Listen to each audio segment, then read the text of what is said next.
So with our handsome Mr. W, ready, Winston? We're going to do a little bit with some of our loose leash walking skills again. So when it comes to your handsome guy working with loose leash walking, I tend to typically have the babe on the left or the right, whichever you prefer. So pick a side that you like for now. I do get them comfortable with working both sides.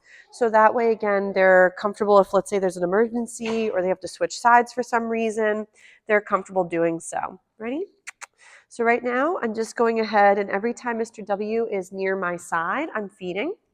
I do like to use my hand as a visual. So if, let's say, in the beginning, your puppy's having a really hard time, having them hone in on, oh my goodness, chewing is still so tricky, but having them hone in on that hand, you got it? He says, I had to hawk it up and eat it again.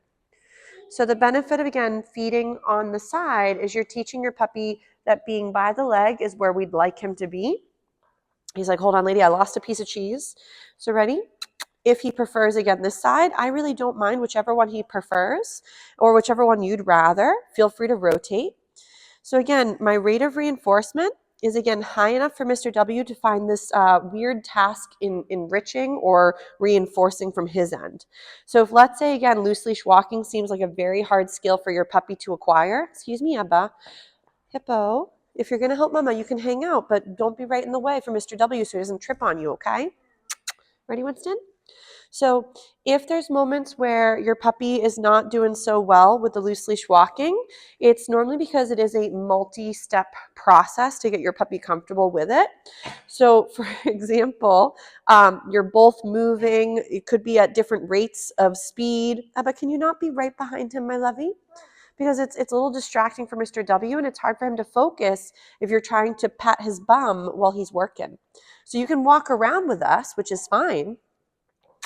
Ready, Winston? So it's perfectly fine to have some lovely distractions for help, but we want to make sure that, of course, that the distractions are not so hard that Mr. W finds it overwhelming or flustering. This is very nice. Thank you, Ebba. That's beautiful. I think Mr. W is also panting so nice because he was playing with the tennis balls a few moments ago, so he's getting a little bit pooped out. Nice job, sir. Ready? Oh, that's a crunchy one. Good job chewing. So you'll see that, again, my rate of reinforcement is high enough to create value in trying these new behaviors or harder tasks. If, for example, again, it's more reinforcing for him to go explore or go smell the environment or go visit the little one, remember that we're trying to create value in these different skills. So ready, sit. So if your puppy finds loose leash walking to be very, again, boring or not as engaging, I do recommend to sometimes switch it up, where sometimes you might be walking and then all of a sudden you bring them into you and you go into a front position and feed for that. So sometimes the more sort of multifaceted you can make it, and then throw in a little bit of go sniffing behaviors where they can go take a little break and explore the environment, and then from there go back into working next to you. So again, you're keeping it sort of more enriched. Nice. Because again, walking from point A to point B, ready, Winston? Yes.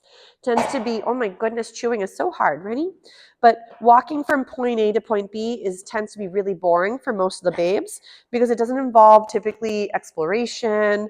If you're, again, finding that pulling equals pulling, oh, Eppa, can you move over again? You're right in the middle. Thank you.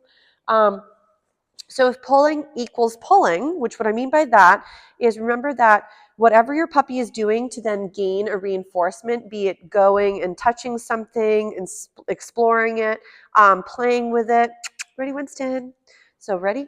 If he's getting a little too excited about Ebba while she's stationary, I'm just going to do a couple find its.